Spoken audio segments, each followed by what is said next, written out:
اور ہمیں اپنے فرینچائز کا جو ہے وہ رسپیکٹ کرنا ہے. یہ کیا لا قانونیت ہے کہ پرسوں آپ میرے دفتر آ جاتے ہیں, وہاں پر آ کے آپ بدماشی کرنے کی کوشش کرتے ہیں.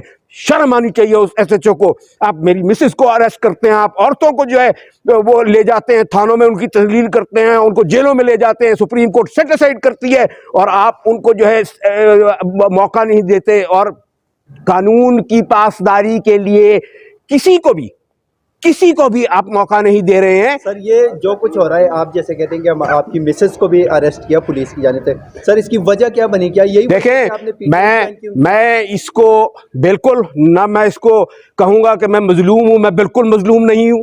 جو حق پہ کھڑا ہو وہ کبھی مظلوم نہیں ہوتا, جو سچ پہ کھڑا ہو وہ کبھی مظلوم نہیں ہوتا. ہم اس کو اپنا تمغہ سمجھتے ہیں, لیکن ہم اپنی آواز بلند کریں گے, ہم لڑیں گے, ہم جدوجہد کریں گے. ہم اس ملک کے لیے جیسے 47 میں کھڑے ہوئے تھے, ہم اس ملک کے لیے جیسے 50 کی دہائی میں کھڑے ہوئے تھے, ہم اس ملک کے لیے جیسے جب یہ عامر آئے تھے, ضیاء الحق آیا تھا, یا جس وقت مشرف آیا تھا, ہم کھڑے ہوئے تھے. جب اس ملک کی عدلیہ کو جو ہے تحلیل کیا گیا تھا, پابند سلاسل کیا گیا تھا, ہم کھڑے تھے. آج بھی ہم آئین قانون کی بالادستی کے لیے اکراس سب کی رسپیکٹ کرتے ہوئے کھڑے ہیں.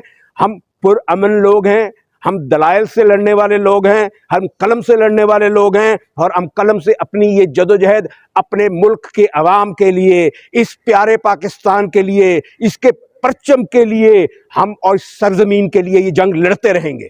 اچھا سر, ذرا یہ بتائیں کہ جن لوگوں کے کاغذات مسترد ہو رہے ہیں, یہ اس ریاست میں یہ گھنونا کھیل پہلی دفعہ نہیں کھیلا جا رہا. یہ گھنونا کھیل کئی دفعہ کھیلا گیا ہے, لیکن اس کا نتیجہ کیا نکلتا ہے؟ اس کا نتیجہ یہ نکلتا ہے کہ پھر ان کو آ کے معافی مانگنی پڑتی ہے, پھر آ کے جمہوریت کو واپس لانا پڑتا ہے, پھر عوام کی آواز جو ہے وہ اس جبر کو, اس غاصبانہ کو دبا دیتی ہے, وہ دفن کر دیتی ہے ان کو. یہ پھر کوشش کرتے ہیں. تو یہ نہیں چلے گا. ہم ان ظلم کے ضابطوں کو نہیں مانتے ہیں. ہم آئین اور قانون کو مانتے ہیں, اور ہم حق کو مانتے ہیں, اور سچ کو مانتے ہیں.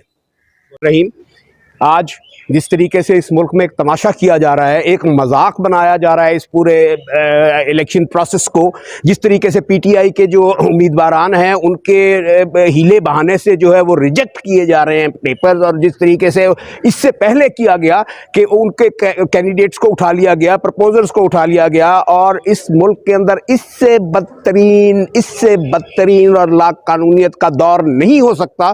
کہ اب دیکھیے کہ آج ہم ایک کورٹ میں موجود تھے جسٹس صاحب کی, وہاں پہ ایک نالش آئی کہ جو پی ٹی آئی کی مخصوص نشستوں کی لسٹ ہے وہ نہیں لی جا رہی, اور ان کے جو کینڈیڈیٹ ہیں خواتین وہ نہیں بلائی جا رہی.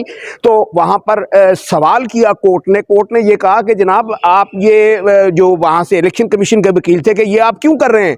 تو ادھر سے جواب یہ آیا کہ جو اس نالش گزار کی طرف سے جو پیش ہوئے تھے, جنہوں نے پٹیشن کی تھی کہ جی باقی 3 صوبوں کے اندر جو الیکشن کمیشن ہے انہوں نے اس کو مان لیا ہے, جو پشاور ہائی کورٹ کا آرڈر ہے وہاں پہ انہوں نے لسٹیں بھی لے لی ہیں, وہاں پہ انہوں نے سمبل بھی دے دیے ہیں, وہاں پہ وہ منوان اس کو ویسے ہی مان رہے ہیں آرڈر کو, اور اس کی تعمیل کر رہے ہیں. تو آگے سے عدالت نے سوال کیا کہ پنجاب کو کیا مسئلہ ہے, پنجاب الیکشن کمیشن کیوں جو ہے اس کو obstruct کر رہا ہے؟ تو انہوں نے کہا, وکیل صاحب نے جو سرکار کے تھے, کہ جی ہم اس کو چیلنج کرنے لگے ہیں. جج صاحب نے آگے سے سوال کیا, بھائی ابھی کیا تو نہیں ہے نا, جب تک آپ چیلنج نہیں کریں گے تب تک آپ قانون کے پابند ہیں. ہاں اگر ریسٹریننگ آرڈر آ جائے گا تو آپ ریسٹرین کر دیجئے گا, اگر نہیں آئے گا تو آپ کو ماننا پڑے گا. تو وہ اب ٹیوزڈے کے لیے چلا گیا. لیکن یہ مذاق قانون کے ساتھ کیا جا رہا ہے, قانون کی دھجیاں بکھیری جا رہی ہیں. اور میں یہ انٹرنیشنل آڈینس سے, اوورسیز پاکستانیوں سے کہوں گا کہ خدا را اس پہ آواز اٹھائیے, اپنے ملک کے لیے, اس ملک کی مضبوطی کے لیے.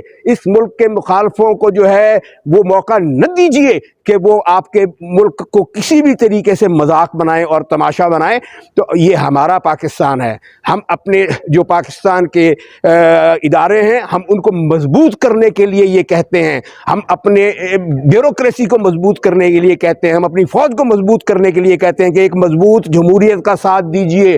جو اپنے عام آدمی کی 20 کروڑ عوام کی آواز ہے اس کا ساتھ دیجئے, حق کی بات کیجئے. We don't need an engineered democracy in this country. We need the rule of law. We need to uphold the dignity of the constitution in this country.